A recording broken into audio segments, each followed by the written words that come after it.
साथियों नमस्कार। आज का वीडियो का मुख्य विषय है कि जन्म कुंडली में सूर्य और चंद्रमा का शुभ और अशुभ फल किस प्रकार से होता है।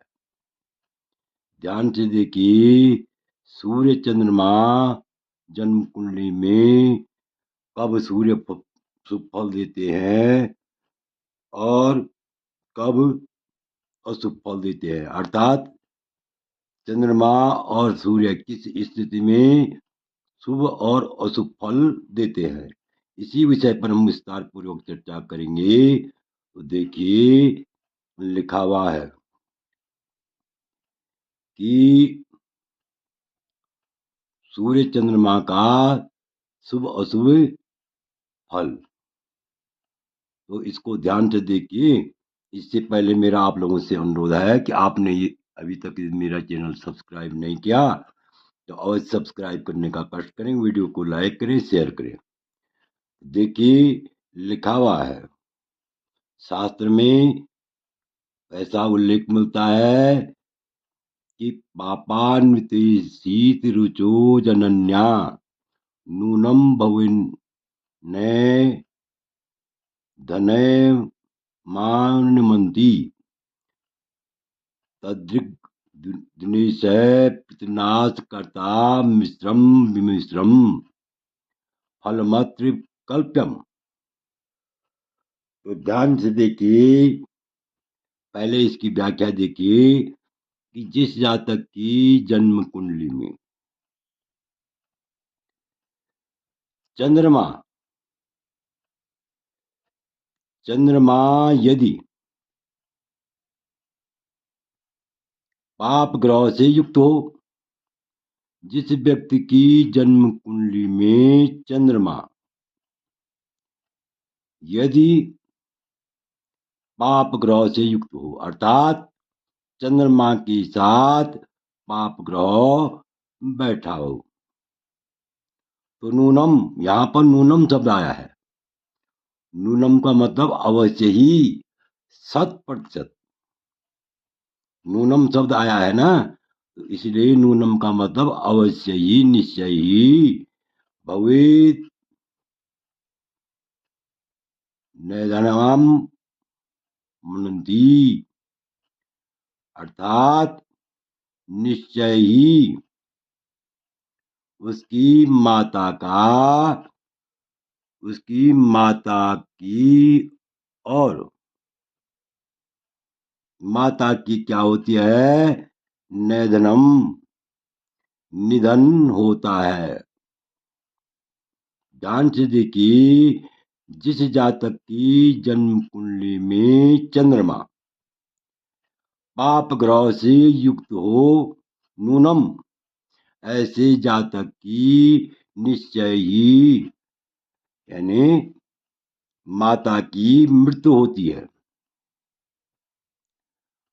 और यदि तादृश दृग दिनेश, यदि सूर्य पाप ग्रह से युक्त हो, जिस जातक की जन्म कुंडली में सूर्य पाप ग्रह से युक्त हो, तो पितृनाश करता,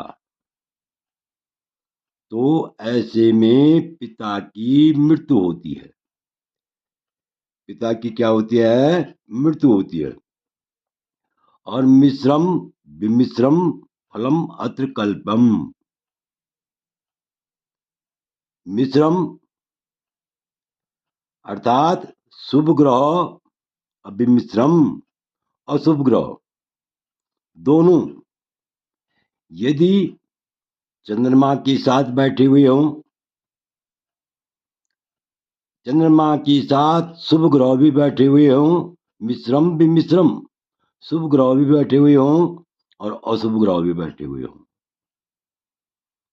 तो ऐसे में तारतम्य से शुभ और अशुभ दोनों का फल कहना चाहिए।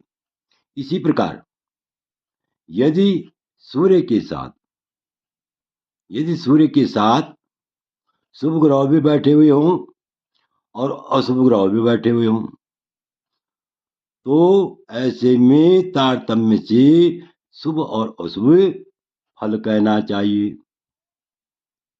पाप ग्रह की अवधि में और शुभ ग्रह की अवधि में, पाप ग्रह की अवधि में अशुभ फल की प्राप्ति होगी और शुभ ग्रह की अवधि में शुभ ग्रह की प्राप्ति होगी।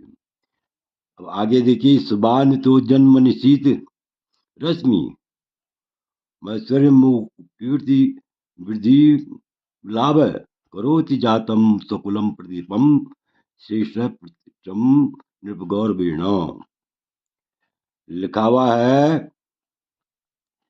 कि यदि चंद्रमा शुभ ग्रह से युक्त हो तो ऐसा जातक यशस्वी होता है और धन का लाभ करने वाला होता है और अपने कुल में श्रेष्ठ होता है और राजा के द्वारा उत्तम प्रतिष्ठा प्राप्त करने वाला होता है।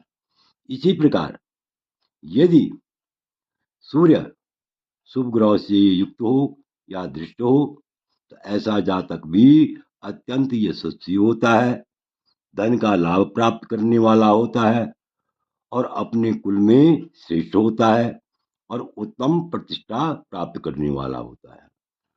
तो भावार्थ से और भी स्पष्ट हो जाएगा यहाँ पर, यानी जिसके जन्म काल में, यहाँ पर स्पष्ट हो जाएगा भावार्थ में, जिसके जन्म काल में चंद्रमा पाप ग्रह से युक्त हो, अर्थात पाप ग्रह के साथ बैठा हुआ हो, उसकी माता की मृत्यु होती है और सूर्य पाप ग्रह से युक्त हो तो उसको उसके पिता की मृत्यु होती है।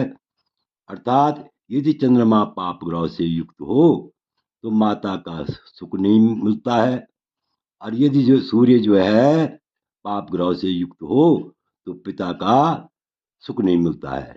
लेकिन यदि शुभ ग्रह और अशुभ ग्रह दोनों से युक्त हो, शुभ ग्रह भी बैठे हुए हों, चाहे सूर्य के साथ हों चाहे चंद्रमा के साथ हों, सूर्य के साथ बैठे हुए होंगे तो माता का सुख, पिता का सुख मिलता है और चंद्रमा के साथ बैठे हुए हों तो माता का सुख मिलता है। तो इस प्रकार से यदि ऐसे ग्रह हों तो तारतम्य से भली बात देख करके शुभ अशुभ दोनों फल कहना चाहिए। और आगे इसी प्रकार यदि चंद्रमा, अब यहाँ पर जो है और भी स्पष्ट हो जाएगा, यदि चंद्रमा जो है शुभ ग्रह से युक्त हो तो जातक क्या होता है, अत्यंत यशस्वी होता है और धन का लाभ करने वाला होता है, अपने कुल में श्रेष्ठ होता है और राजा के द्वारा उत्तम प्रतिष्ठा पाने वाला होता है। और यदि चंद्रमा के साथ अशुभ ग्रह बैठे हुए हों तो ऐसे में जो है जातक मातृ सुख से वंचित रहता है। इसी प्रकार सूर्य के साथ यदि शुभ ग्रह बैठे हुए हों तो ऐसा जातक यशस्वी होता है, अत्यंत यशस्वी होता है, धन का लाभ करने वाला होता है, अपने कुल में श्रेष्ठ होता है और राजा के द्वारा उत्तम प्रतिष्ठा पाने वाला होता है। अर्थात ऐसे जातक के राजयोग होते हैं, ऐसा जातक अत्यंत भाग्यशाली होता है। आशा है कि इस वीडियो को आप भली बात समझ गए होंगे। आपसे अनुरोध है, यदि आपने अभी तक मेरा चैनल सब्सक्राइब नहीं किया तो अवश्य सब्सक्राइब करें, वीडियो को लाइक करें, शेयर करें। वीडियो देखने के लिए बहुत बहुत धन्यवाद। विशेषकर मैं उन लोगों का अत्यंत आभारी हूँ जो मेरे वीडियो को नियमित रूप से देख रहे हैं। पुनः एक बार बहुत बहुत धन्यवाद।